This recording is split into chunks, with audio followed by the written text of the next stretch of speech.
दोस्तों, आज हम जिस धरती पर रह रहे हैं उस पर हम अनेक द्वीप, महाद्वीप, सागर, महासागर को देखते आ रहे हैं। इन सबको देखकर क्या आपके मन में ये कभी सवाल उठा होगा कि ये धरती हमेशा से ही ऐसी थी या कुछ अलग थी?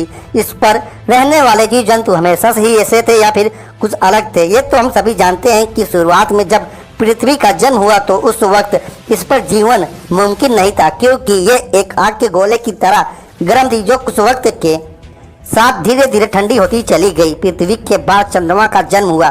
चंद्रमा के बनने से पृथ्वी पर बारिश और मौसम की शुरुआत हुई। बारिश होने से पृथ्वी और ठंडी हो गई और पृथ्वी पर सागर और महासागर अस्तित्व में आ गए।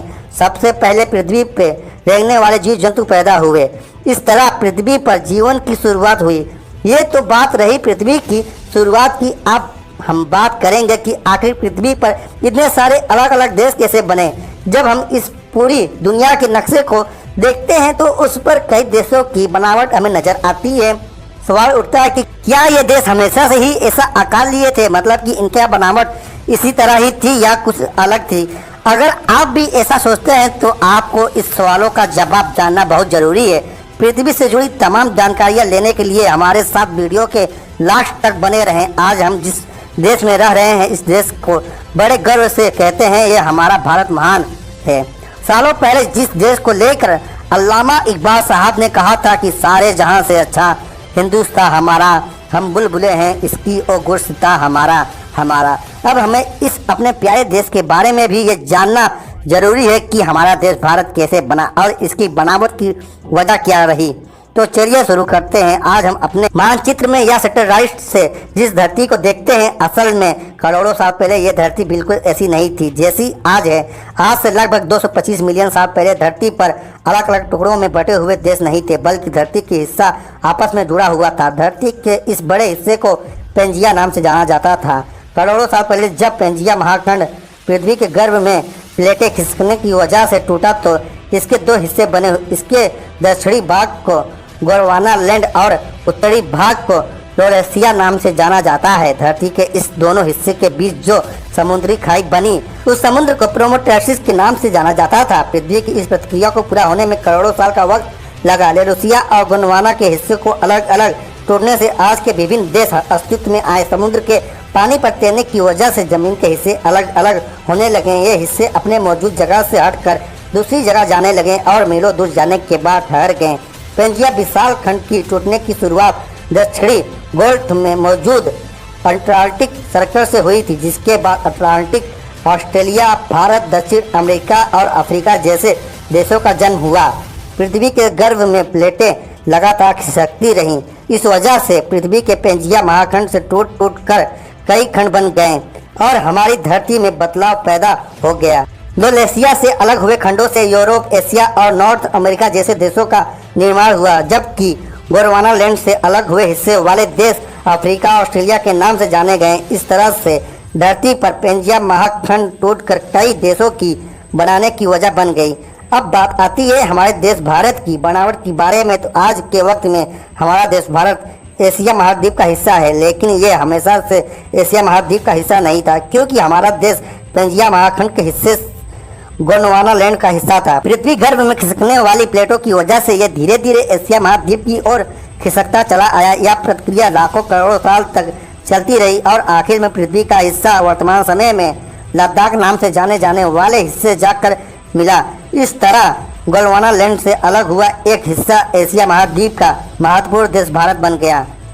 भौगोलिक कंडीशन में जब पृथ्वी के दो हिस्से आपस में टूटते हैं तो पृथ्वी में प्लेटों के तनाव पैदा हो जाता है और प्लेटें दबाव के कारण ऊपर नीचे हो जाती हैं। भारी प्लेटें दबाव की वजह से नीचे चली जाती हैं और हल्की प्लेटें कम दबाव की वजह से ऊपर उठ जाती हैं। इसी तरह भारत और लद्दाख की भूमि की आपस टकराव की वजह से ही आज पर्वत हिमालय पर्वत का जन्म हुआ और इसी के साथ दुनिया की सबसे ऊंची चोटी माउंट एवरेस्ट का भी जन्म हुआ, जो आज पर्यटक का खास केंद्र बन गए हैं। लोग शोहरत हासिल करने के लिए माउंट एवरेस्ट पर चढ़ते हैं और माउंट एवरेस्ट की इतनी ऊंचाई है कि इसकी चोटी पर चढ़ना आसान काम नहीं है। पहले माउंट एवरेस्ट विजेता एडमुंड हिलारी और शेरपा तेंजिंग थे, जो कि नेपाल के निवासी थे। पहली महिला एवरेस्ट विजेता भारत की रहने वाली बेचेंद्री पाल है। अब आपको समझ आ ही गया होगा कि माउंट एवरेस्ट पर चढ़ना कितना बड़ी बात है, जो कि चुनिंदा लोग ही माउंट एवरेस्ट को फतेह कर पाते हैं। लेकिन अगर आप सोचते हैं कि भारत के किसी भी खंड के बनने की प्रक्रिया कुछ समय में ही पूरी हो गई होगी, तो आपका सोचना बिल्कुल गलत है, क्योंकि भूगर्भ की खिसकने की प्रक्रिया धीरे धीरे होती है और इसे पूरा होने में लाखों करोड़ों साल लग जाते हैं। आज भी भारत भूगर्भ की प्लेटें लगातार खिसक रही है, जिसकी वजह से हिमालय पर्वत और माउंट एवरेस्ट की ऊंचाई लगातार बढ़ती जा रही है। हालांकि इन बदलावों को हम लोग आसानी से नहीं देख पाते, ना समझ पाते हैं, लेकिन भूगोल विज्ञता और भूवैज्ञानिक इस प्रक्रिया को अच्छे तरह से समझते हैं और दुनिया को इस प्रक्रिया के बारे में जानकारी भी देते हैं।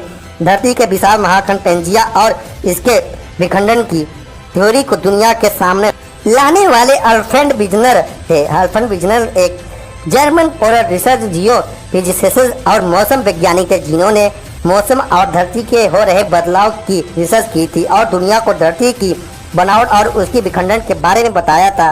अल्फ्रेड विजनर सन 1880 ईस्वी में जर्मनी की बर्लिन में पैदा हुए थे। उन्होंने ही दुनिया को बताया कि धरती किसी टाइम एक विशाल खंड के रूप में थी, जो वक्त के साथ धीरे धीरे बदलती चली गई। अल्फ्रेड विजनर का मानना था कि अगर धरती के सभी टुकड़े को एक साथ जोड़ दिया जाए तो आज भी पेंजिया विशाल खंड बन जाएगा।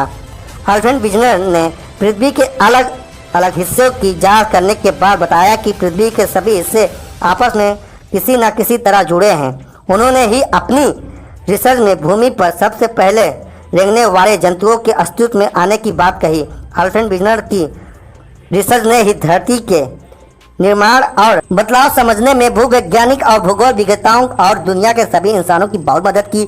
आपको ये जानकर थोड़ी हैरानी जरूर होगी कि पृथ्वी कभी एक हिस्सा हुआ करती थी, क्योंकि पृथ्वी पर अलग अलग देशों की अलग अलग बाउंड्रियां और कहीं पर बीच बीच में सागर भी बढ़ते हैं। लेकिन प्रकृति में सब कुछ संभव है, चाहे इंसानी जीवन देखें या फिर पृथ्वी के बदलाव, सब कुछ वक्त के साथ बदलता रहता है। तो दोस्तों, ये थी पृथ्वी की बनने की कहानी। आप लोग का कैसा लगा प्लीज़ हमें कमेंट बॉक्स में कमेंट करके जरूर बताएं।